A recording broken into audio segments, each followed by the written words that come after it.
We are in late November and the Giants are in first place. I can't believe it because if you told me we'd be 4-7, I probably would not believe we'd be in first place. But we're in a great situation where we play in a awful division, and if the Eagles lose tomorrow against the Seahawks, which the spread says they should, and I think they will. Anything can happen, of course, but I think they will lose. Then the Giants will go into week number 13 in first place completely. So that is great news. There are tough games coming up. Daniel Jones has an injury that might cause him to miss some time. It's a hamstring injury.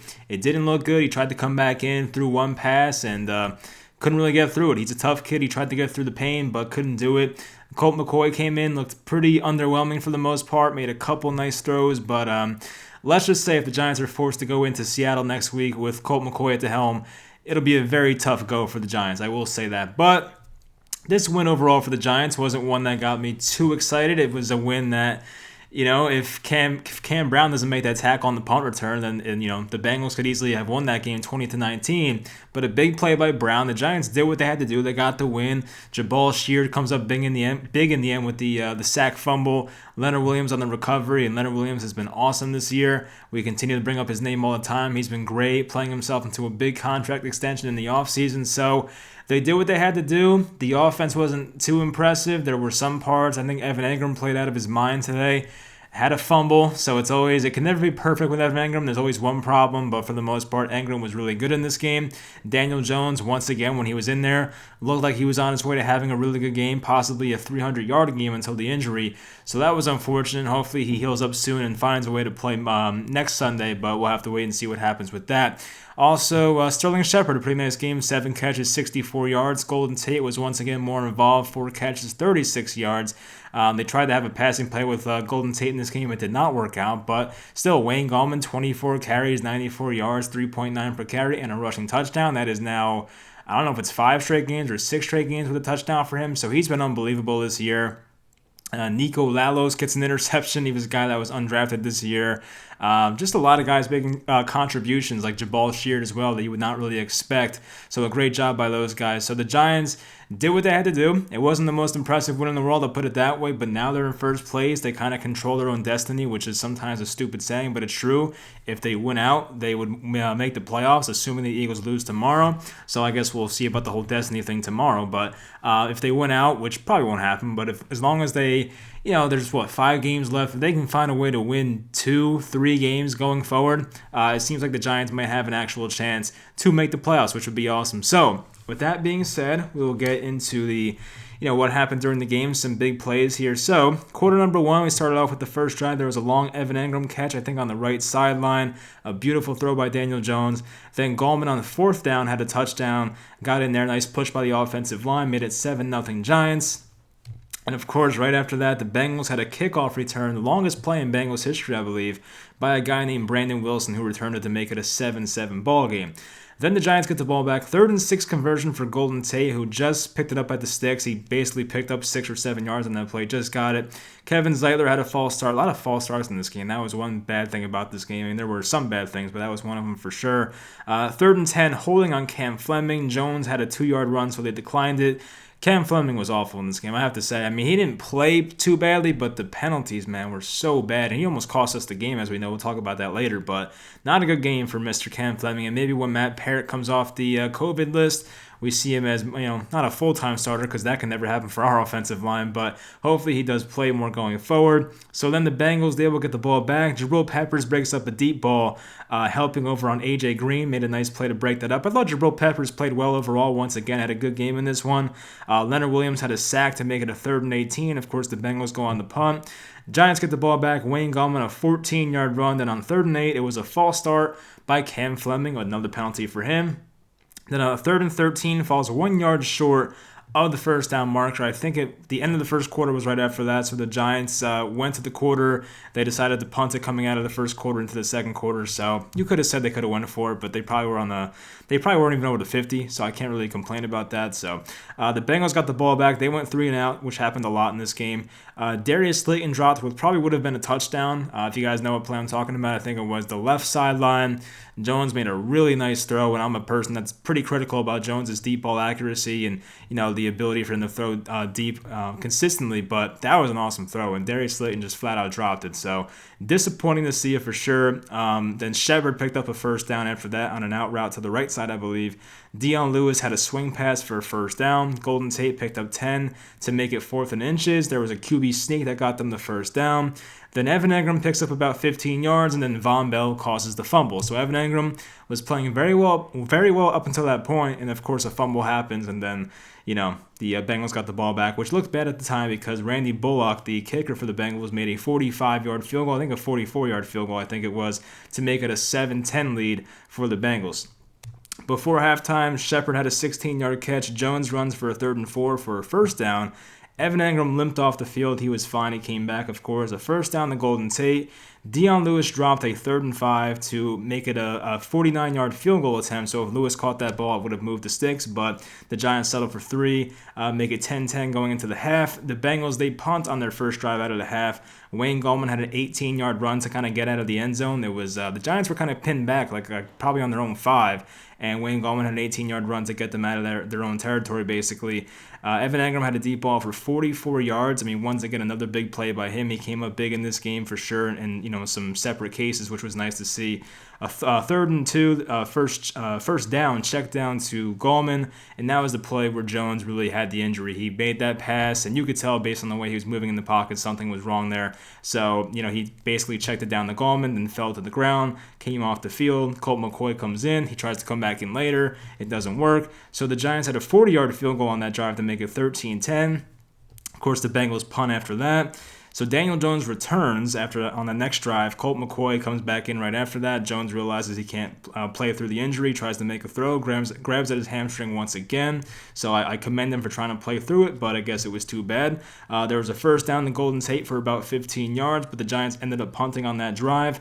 The Bengals had a fake punt to pick up a first down. The Giants' special teams were absolutely killing them in this game between the kickoff return, the fake punt that was converted against them, and the late punt to Alex Erickson that nearly went for a touchdown to lose the game. Their special teams was not good in this game, to be honest with you. So they get the fake punt. Samaje Perine had a dump off for a first down. Then Nico Lalos gets an interception. A great play by Darnay Holmes to get the tip, and then Lalos was there to dive on that ball, keep it from hitting in the ground, made a nice play. So great job by Holmes and Lalos on that play to make it happen and make the turnover. There was a 4th and 1 on the Giants' next drive. Dion Lewis got the first down. Then a 3rd and 6. Colt McCoy missed Dion Lewis. It was a play where they basically just went all out, and if Lewis caught that swing pass, he probably would have went in for a touchdown. But unfortunately, Colt McCoy missed him, so the Giants had to settle for a field goal once again. It was a 39-yarder for Gano to make it a 16-10 Giants lead at that point. Fourth quarter, the Bengals punt once again. It's just the theme of this. The Bengals punted all the time in this game. Sterling Shepard on the next drive had a first down after slipping. He came out of his break. He slipped, got up somehow on the right sideline. It was a good throw, and Shepard made the catch for a first down. Then an incomplete pass to Golden Tate. The Giants had the punt, and then Logan Ryan forces a fumble on Drew Sample, the tight end for the Bengals. Great play by Logan Ryan right there. The Giants ended up getting a field goal to make it 19-10. The Giants' offense didn't move the ball all that well once Colt McCoy came in, which is not much of a surprise to anybody, but the defense did a great job of giving them good field position and things like that. So the Giants, with their great defense, their great kicker, they made it work in this game. It won't work going forward against better teams, but it definitely worked in a game like this. Darnay Holmes had a questionable pass interference on Tyler Boyd in the end zone. I think before the ball got there, he might have held one of his arms down or one of his hands, so that's why it was called. But when the ball got there, it was a clean play. I just think it was before that where the penalty took place, so I guess I see where the refs are coming from there. But I thought Darnay Holmes played well in this game. I gave Jabril Pepper some credit before. I thought, both guys played really well. Most guys in the secondary did a good job. I know it's against Brandon Allen, and it's not going to be a quarterback that's going to carve you up, but I think everyone, James Bradbury, Logan Ryan, all did a good job in this game, to be honest. So after that, T. Higgins had a touchdown on Isaac Yiadom. Yiadom up until that point was not too bad. He made some nice tackles in this game, but that was, one instance where he, I think, was in man coverage and gave up a touchdown to T. Higgins, who is a tough guy to cover. I'll give him that. So the Giants, it looked like on their next drive, they would ice the game. It was 19-7 at that point. It looked like they iced the game with a Wayne Gallman pass, and of course we found out that Cam Fleming was holding. I think Fleming was falling to the ground and took his guy with him, and of course you cannot do that. So the Giants get backed up. They have to punt. Alex Erickson gets a nice punt return for the Bengals, was bouncing off missed tackles, and Cam Brown just tripped up his feet at the last second to possibly save a touchdown. And at the minimum, it would have been a play that got them in the field goal position. So I think Cam Brown ultimately saved the game for the Giants in this one, to be honest with you. So then they get the ball at the 50. I think it was the first play out of that punt return. Jabal Sheard forces a fumble. Leonard Williams recovers the ball, and the Giants win 19-17. So, yeah, I mean, look, it wasn't the prettiest win for sure, but it's a win, and that's all you can ask for. So I think the Giants were favored by 6, and I thought, honestly, when the Giants went up 19-10, I thought the game was over, like 100%, because the Bengals had no life on offense whatsoever. And I trust our defense by this point. I think the Giants have a top 10 defensive unit in football at this point. I don't think it's crazy to say. And I know they faced a team that wasn't good today. I get it. Their offense is abysmal, but I just did not trust the Bengals to score. But, of course, the pass interference happened, and T. Higgins scored, and I'm just, kind of sweating over here. I'm like, oh, boy, did I jinx this? But they found a way to close it out. And I thought at one point as well that Cam Fleming, off of his terrible holding call, might have lost the game as well. So I'm just happy they got it done. Who else played well? I think the offensive line did a great job. No sacks allowed. I talked about it in the pregame, how the Bengals' defensive line's nothing scary. It's nothing great, but it's also I don't think it's the worst defensive line in football, but it's definitely not a good one. But the fact that the Giants, fired Mark Colombo, then the next game gave up no sacks is a good look. I like that. So I think Andrew Thomas played well in this game. They actually benched Will Hernandez the first few drives. I think that was planned, actually, because I think some beat writers were saying it.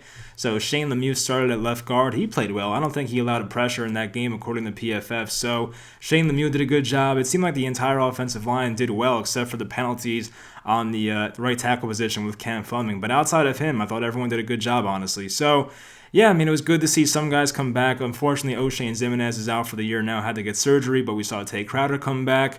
I think Xavier Mckinney might have played a little bit, did not play much at all, didn't make an impact, but it was still nice to have him active in this game. Nico Lalos came out of nowhere, so some guys made plays that you would not expect. Blake Martinez had a somewhat quiet game, but Leonard Williams once again shows up in a big way.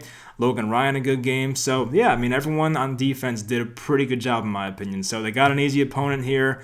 Coming up, it's going to be tougher. They play, I literally said it before. It was Seattle, Cleveland, Arizona. I don't know if I have the order right, but I'll look it up real quick for you guys. So right now the Giants, they are in first place at 4-7, but the Eagles are 3-6-1, as you can see down here on the graphic. I have it written down for you guys, or I screenshotted it for you guys. So let's look at the Giants schedule real quick. Just, I feel like I should have this in my head by now, but of course not. So they do play Seattle next week. Then it's on to play the Cardinals. They will be at home for that game. Then the Browns, then the Ravens, and then the Cowboys. So 5 games left here. I don't know what the magic number is. I think, the Giants should probably want to get to 6 wins just to be safe. For how bad this division is, maybe it takes one more win, but I think getting to that 6-win number would make me feel pretty comfortable. So if they can find a way to get a win against, I think Cleveland's their best shot, and the Cowboys, if they can win those 2 games and go 2-3, fantastic. If they can somehow go 3-2, even better. I just don't know how they win in Seattle next week with no Daniel Jones, it's looking like at the moment. We don't know yet. I shouldn't say that, but we don't know what how bad the injury is. But of course, the Cardinals are a tough team. They got beat today pretty bad. Not badly, but it was a tough loss, I should say, for the Cardinals in New England. So they'll be a bit fired up for that game, I'm sure. And the Browns, they can win that one. The Browns are a flawed team. They're not fantastic. They're good, but they're not fantastic. They're a beatable team. The Ravens, I mean, look, I think the Ravens are still a good team. They've just, things just are not clicking for them right now, but I feel like eventually they'll get their stuff together. And the Cowboys are beatable. We know that. So I think the Giants should go 2-3 the rest of the way. If they find a way to go 3-2, that's awesome. So it's still looking like 6-10 for me.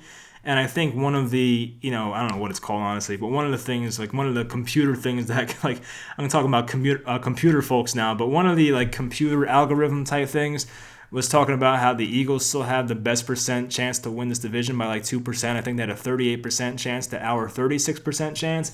So I guess it makes sense. I don't know if it's a strength of schedule type thing, but the Eagles do have a tough schedule coming up, so I really have no idea. But maybe it's based on the record, because the Eagles, if they win tomorrow, are still in first place. I will say that. So I don't know how it goes off of, but I just feel like the Giants are probably in the best position to win this division. Do I trust them? Not really. And especially if they came out in this game and won like 28-10, I would have felt a lot better. But the fact that they were basically 10 yards away from being in field goal range and beating us with Brandon Allen, it kind of leaves me a bit worried. But I know Daniel Jones was out.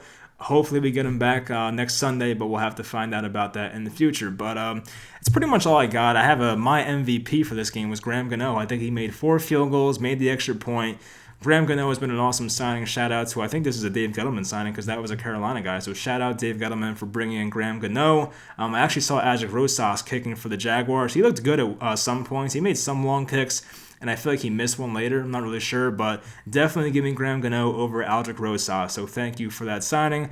And as I have written down here, the Giants next week are at Seattle, a 4:05 game. I'm sure that Seattle, especially if Jones is out, will definitely be more than touchdown favorites. I feel like if Jones was out of that game, it'd probably be like Seattle -8 or something crazy. Like, I don't really think the Giants have a chance if Jones misses. But if Jones plays, I guess anything's possible. And Seattle has definitely been not as dominant as they were in the first month of the season. So they do look beatable on defense now, but the Giants need their quarterback healthy.